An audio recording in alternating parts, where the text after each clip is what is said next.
Hi, this PowerPoint is really about the agricultural aspects of the first five-year plan in China. It's suitable for students who are studying the diploma program for paper 2. It's probably not detailed enough for paper 3 higher level, but it could get you started. And we're going to focus in on land and agricultural reform in the People's Republic of China in the early years of the Mao regime.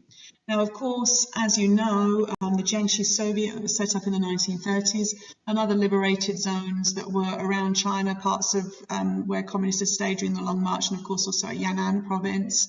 There were already experiments in kind of redistribution of land on a pretty small level with groups of peasants organised. I would say, though, just be careful, not all the peasants were enthusiastic, particularly around Jiangxi Soviet in the early 1930s, before the Long March.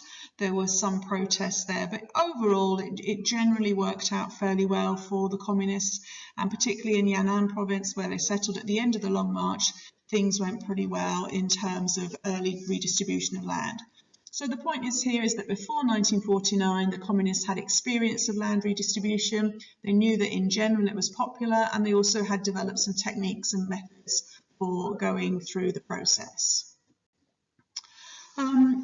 One of the things to note is that Mao was very clear right from the start about how this mass struggle should work. And remember, Mao always is about action, and he's also always about people participation, that people themselves have to take action in order to get access to the benefits of party policies.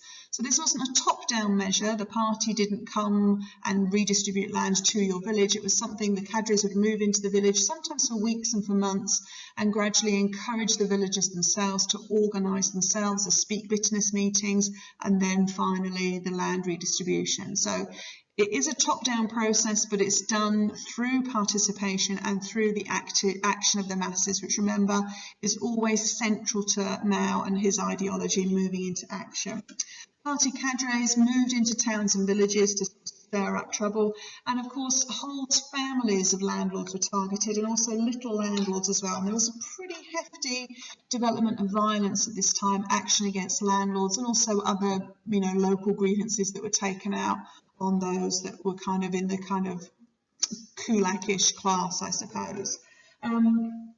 Locals were encouraged to identify landlords, and they were then kind of harassed and bullied, ridiculed and subject to violence.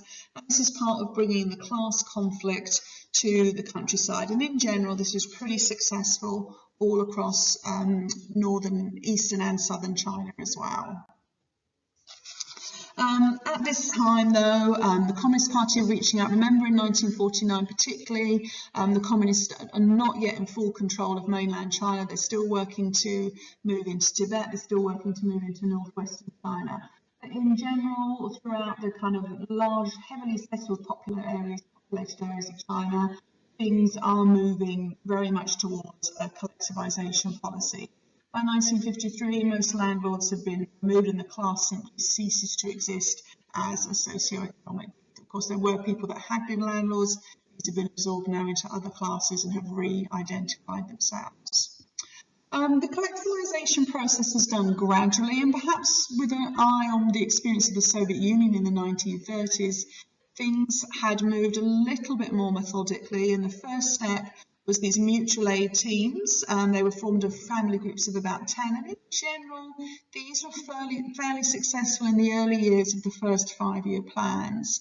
Families that didn't join were kind of excluded and lacked the access and advice that was given to the families that did join. It was really a fairly successful low-key policy, but really it was a stepping stone onto the kind of the bigger stage two, which was these development of these agricultural producers cooperatives, or APCs, as they're usually paired together.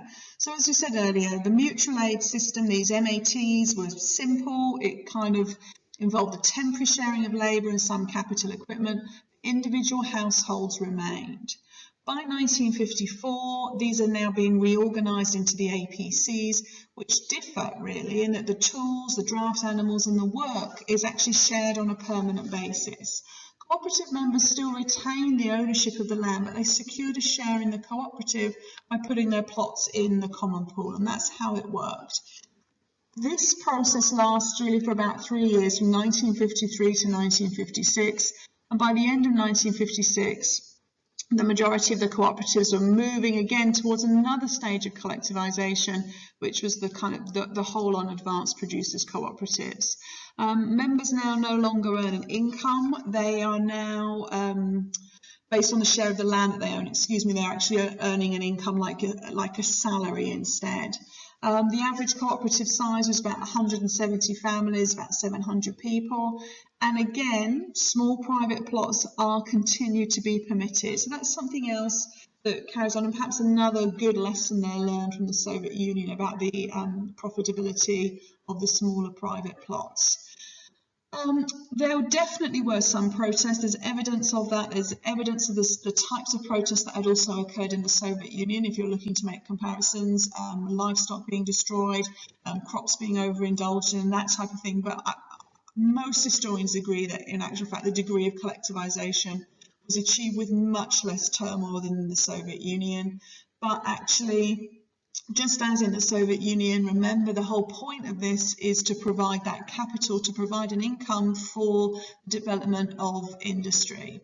And just as in the Soviet Union, hardly surprising, collectivisation is not a particular booming success in terms of agricultural production. However, agricultural production does slightly increase during the first 5-year plan, 3.5% a year over the first 5-year plan, and that was really to do with improved agricultural techniques and that concentration of capital, machinery and labour. So there definitely are some early benefits, and even though you might want to take the statistics with a grain of salt, there definitely, improvements are being made in agricultural production at this time.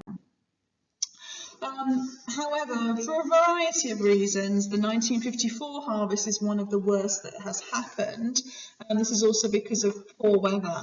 Now doesn't see this as an indicator of some of the failings of collectivisation, particularly when it comes to low work output and low ambition of many of the kind of farmers that are forced onto the collective farms, but he actually sees it as an indicator that they need to push further, and he makes such a speech in 1955, and you can find that speech on Asia for Educators from Columbia University.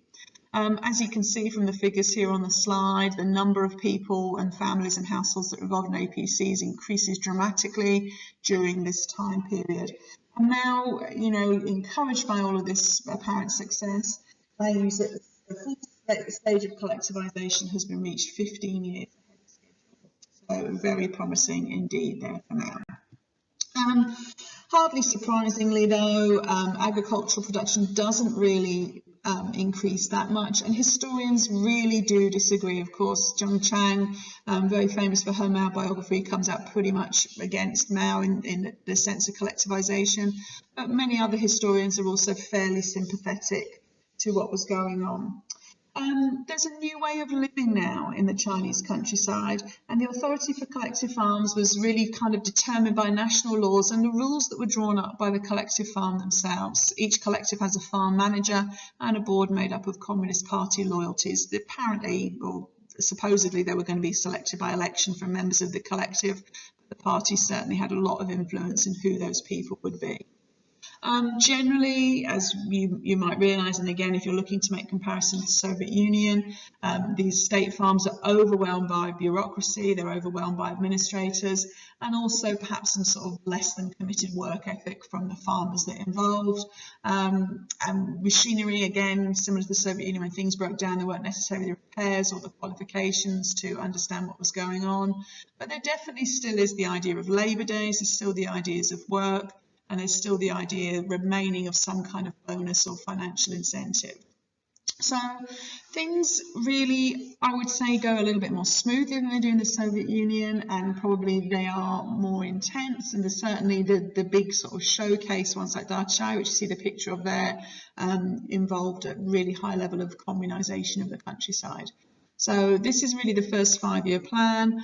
Overall, some successes in terms of getting people onto the collective farm, but agricultural production increasing enough to fund industry, not yet. I hope it's useful, and thank you for watching.